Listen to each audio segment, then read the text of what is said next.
Good morning students. आज हम कक्षा 10वीं से स्पर्श भाग 2 पुस्तक में से कविता मनुष्यता चैप्टर 4 जिसका नाम है मनुष्यता कविता, आज मैं आपको उसकी व्याख्या समझाऊंगी। हाँ जी, मनुष्यता मनुष्य कविता के जो लेखक हैं, रचयिता हैं, वो मैथिली शरण गुप्त जी हैं। थोड़ा सा राइटर के बारे में जान लेते हैं। मैथिली शरण गुप्त जी का जन्म 1886 को हुआ और जो उनका निधन है वो 1964 में हुआ। ये झांसी के करीब चिरगाम में जन्मे थे। ये राष्ट्रकवि के रूप में विख्यात हुई हैं। इनकी शिक्षा दीक्षा है वो घर पर ही हुई थी। संस्कृत, बांग्ला, मराठी और अंग्रेजी पर भी इनका समान अधिकार था। गुप्त जी की जो प्रमुख कृतियाँ हैं वो है साकेत, यशोधरा, जयद्रथ वध। गुप्त जी के पिता सेठ रामचरण दास भी कवि थे और इनके छोटे भाई सियाराम शरण गुप्त भी प्रसिद्ध कवि हुए हैं। तो मनुष्यता कविता में कवि ने क्या बताया है ये मैं आपको थोड़ा सा संक्षेप में बताती हूँ। इस कविता में कवि ने अपनों के लिए जीने मरने वालों को मनुष्य तो मानता है, लेकिन यह मानने को तैयार नहीं कि ऐसे मनुष्यों में मनुष्यता के पूरे पूरे लक्षण भी हों। वह भी तो उन लक्षणों को ही महान मानेगा जिनमें अपने और अपने के हित चिंतन से कहीं पहले और सर्वोपरि दूसरों का हित चिंतन हो। प्रस्तुत कविता में कवि मैथिली शरण गुप्त ने सही अर्थों में, मतलब मनुष्य किसे कहते हैं, उसे बताया है। कविता जो है वो परोपकार की भावना का बखान करती है तथा मनुष्य को भलाई और भाईचारे के पथ पर चलने का संदेश देती है।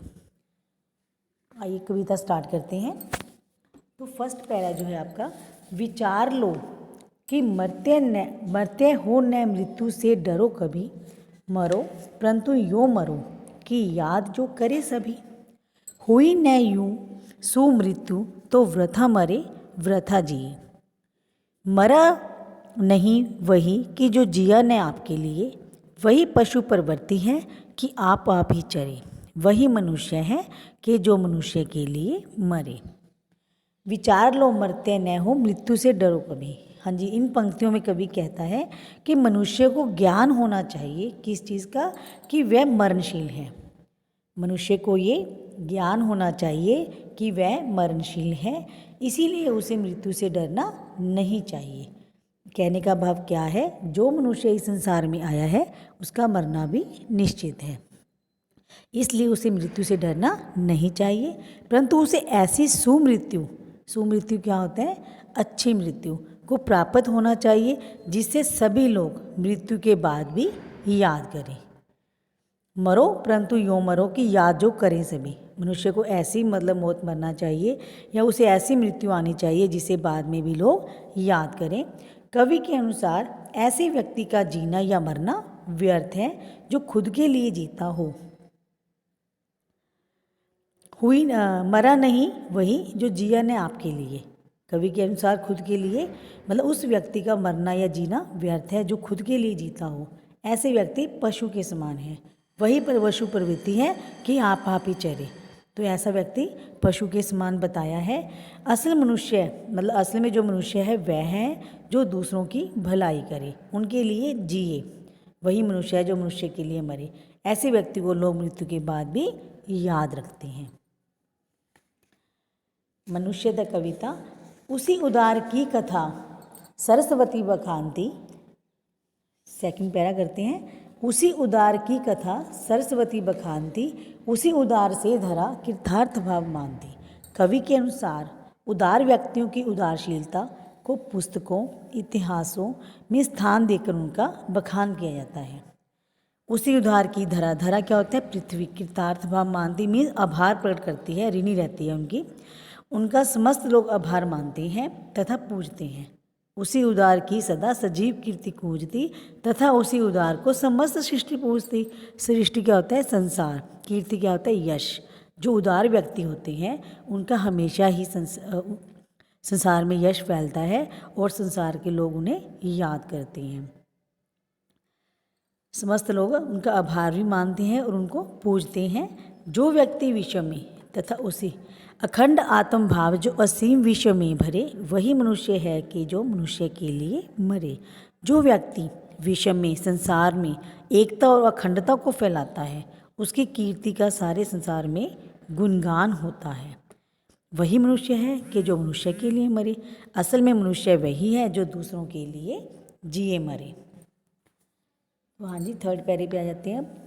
सुशार्द रंती देव ने दिया करस्थल थालवी, तथा ददीची ने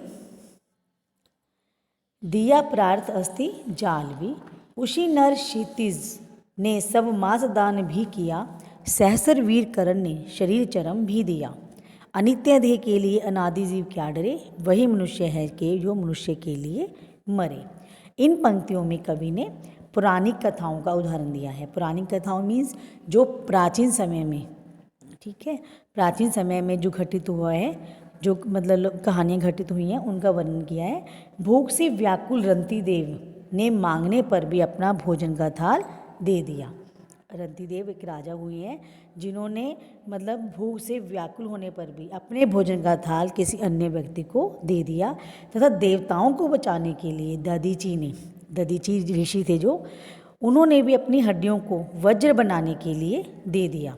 देवताओं की रक्षा करने के लिए जो गुरु दधीची ऋषि हुए हैं, उन्होंने अपनी हड्डियों का वज्र बनाने के लिए अपने शरीर का दान कर दिया। राजा उशीनर क्षितिज ने सब मास दान भी किया, सहस्रवीर करण ने शरीर चरम भी दिया। जो राजा उशीनर हैं, उन्होंने कबूतर की जान बचाने के लिए अपने शरीर का मांस बहेलिए को दे दिया, मीन्स शिकारी को दे दिया कबूतर की जान बचाने के लिए। और दानवीर करण, जिसे पूरा संसार जानता है, दानवीर करण ने भी अपना शारीरिक रक्षा कवच दान कर दिया। नश्वर अनित्य देह के लिए, अनित्य देह का मीन्स क्या होता है, नश्वर शरीर, नश्वर शरीर के लिए मनुष्य को भयभीत नहीं होना चाहिए। अनादि जीव क्या डरे, मीन्स मनुष्य को भयभीत नहीं होना चाहिए। वही मनुष्य है कि जो मनुष्य के लिए मरे। मनुष्य वही है जो दूसरों के लिए जिए। हाँ जी, फोर्थ पैरे पे देखिए, फोर्थ पैरे पे करते हैं व्याख्या। सहानुभूति चाहिए महाविभूति है यही, वशीकर्ता सदैव है बनी हुई स्वयंमयी। कवि ने सहानुभूति, उपकार और करुणा की भावना को सबसे बड़ी पूंजी बताया है।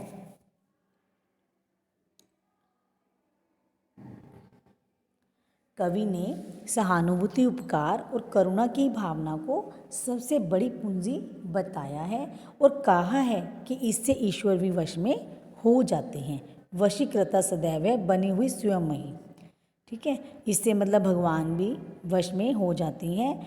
विरुद्धवाद बुद्ध का दया प्रवाह में बहा, वनीत लोक वर्ग क्या न सामने झुका रहे।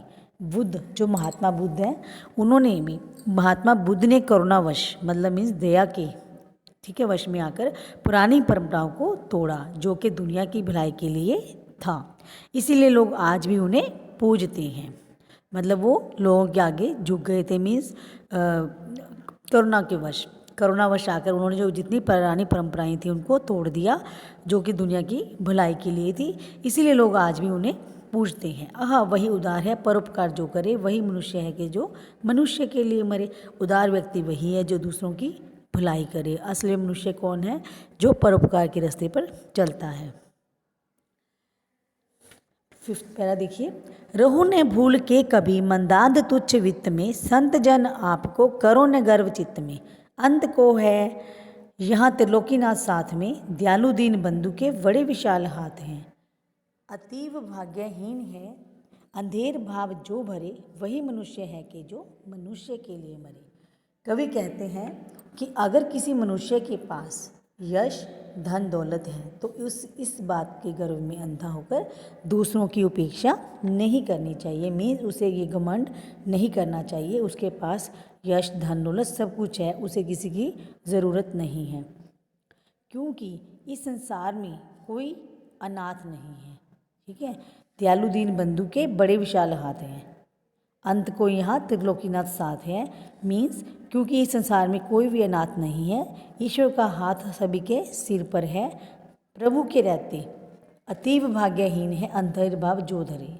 अरे कवि कहता है कि मुझे उन व्यक्तियों पर तरस आता है जो बदकिस्मत हैं, ईश्वर का हाथ प्रभु के रहते भी जो व्याकुल हैं वे बड़े ही भाग्यहीन हैं। कवि कहने का तात्पर्य क्या है कि वो लोग जो बहुत ही बदकिस्मत हैं जो व्याकुल रहते हैं कि हमारा कोई नहीं है, जबकि कोई भी इस दुनिया में अनाथ नहीं है और सबके ऊपर भगवान का हाथ है। मीन्स हम उस परम पिता परमात्मा के ही संतान हैं। अनंत अंतरिक्ष में 6 पैरा देखिए, अनंत अंतरिक्ष में अनंत देव है खड़े, समक्ष ही सब बाहु जो बढ़ा रहे बड़े बड़े। परस परावलंब से उठो तथा बढ़ो सभी, अवि अमत्र अंक में अपंक हो चढ़ो सभी। रहो नहीं हो कि एक से न एक काम और का सरी, वही मनुष्य है कि जो मनुष्य के लिए मिले। कवि के अनुसार इन पंक्तियों में कवि कहता है कि अनंत आकाश में असंख्य देवता मौजूद हैं जो अपने हाथ बढ़ाकर परोपकारी और दयालु मनुष्यों के स्वागत के लिए खड़े हैं।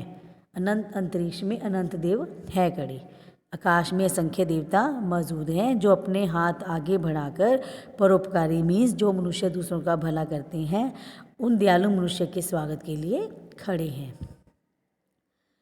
परस्पर विलंब से उठो तथा बढ़ो सभी, इसलिए हमें परस्पर सहयोग बनाकर आपस में सहयोग बनाकर उन ऊंचाइयों को प्राप्त करना चाहिए जहां देवता स्वयं हमें अपनी गोद में बिठाएं।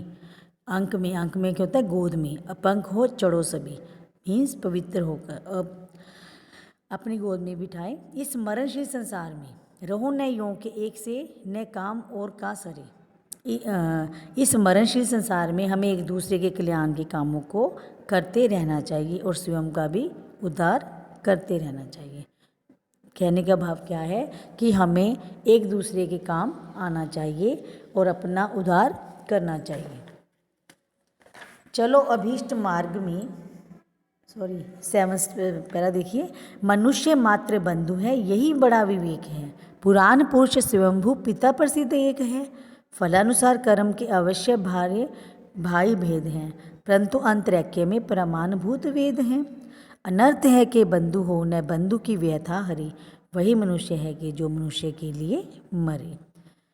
हाँ जी, इन पंक्तियों में कवि कहता है कि सभी मनुष्य एक दूसरे के भाई बंधु है, मीन्स आपस में भाई भाई हैं। यह बहुत बड़ी समझ है, विवेक है। सबके पिता ईश्वर है, पुराण पुरुष स्वयंभू पिता प्रसिद्ध एक है। हम सबको उस परम पिता परमात्मा ने बनाया है, इसीलिए सबके पिता ईश्वर हैं। भले ही मनुष्य के कर्म फलानुसार कर्म के अवश्य भारी भेद हैं, मतलब ये भले ही जो मनुष्य के कर्म हैं वो अनेक हैं, ठीक है। कहने का मतलब कि उनको अपने अपने कर्मों के अनुसार फल मिलता है, परंतु उनकी आत्मा में एकता है, परंतु अंतरैक्य में प्रमाणभूत वेद है, परंतु जो उनकी आत्मा में है वो एकता है। कवि कहते हैं अगर भाई ही भाई की मदद नहीं करेगा, अनर्थ है कि बंधु हो न बंधु की व्यथा हरे। व्यथा क्या होता है, दुख तकलीफ यानी कष्ट। अगर भाई ही भाई की मदद नहीं करेगा तो उसका जीवन व्यर्थ है, इससे बड़ा अनर्थ हो ही नहीं सकता। यानी हर मनुष्य को दूसरे की मदद करने के लिए तत्पर रहना चाहिए, तैयार रहना चाहिए। मनुष्य वही है जो मनुष्य के लिए जिए, मतलब दूसरों के लिए जिए, ना कि अपने लिए। हाँ जी, लास्ट पैरा देखते हैं, अंतिम पैरा। चलो अभीष्ट मार्ग में सहस्र खेल खेलते हुए, विपत्ति विपर जो पड़े उन्हें ढकेलते हुए। घटे न हील मेल हाँ, भड़े न भिन्नता कभी, अंतर्क एक पंथ के संतर्क पंथ हो सभी। तभी समर्थ भाव है कि तारता हुआ तरे, वही मनुष्य है कि जो मनुष्य के लिए मरे। अंतिम पंक्तियों में कवि मनुष्य को कहता है कि अपने इच्छित मार्ग पर प्रसन्नता पूर्वक हंसते खेलते चलो अभीष्ट मार्ग में, मतलब सहस्र खेल खेलते हुए भी अपने इच्छित मार्ग पर, जहाँ पे भी आपकी इच्छा है, अपने उस इच्छा मार्ग पर खुशी खुशी हंसते खेलते चलो। और रास्ते पर जो बाधा कठिनाई या मुसीबत आती है उन्हें हटाते हुए आगे बढ़ो, उनका सामना करते हुए आप उन्हें आगे बढ़ो। घटे न हेल मेल हाँ, परंतु इसमें मनुष्य को ये ध्यान रखना चाहिए कि जो उनका आपसी सामंजस्य है वो न घटे। मीन जो आपस का भाईचारे का जो प्यार है वो आपस में घटना नहीं चाहिए और ना ही आपस में भेदभाव बढ़े। अंतर के एक पंथ के संतर्क पंथ हो सभी, तभी समर्थ भाव है कि तारता हुआ तरे।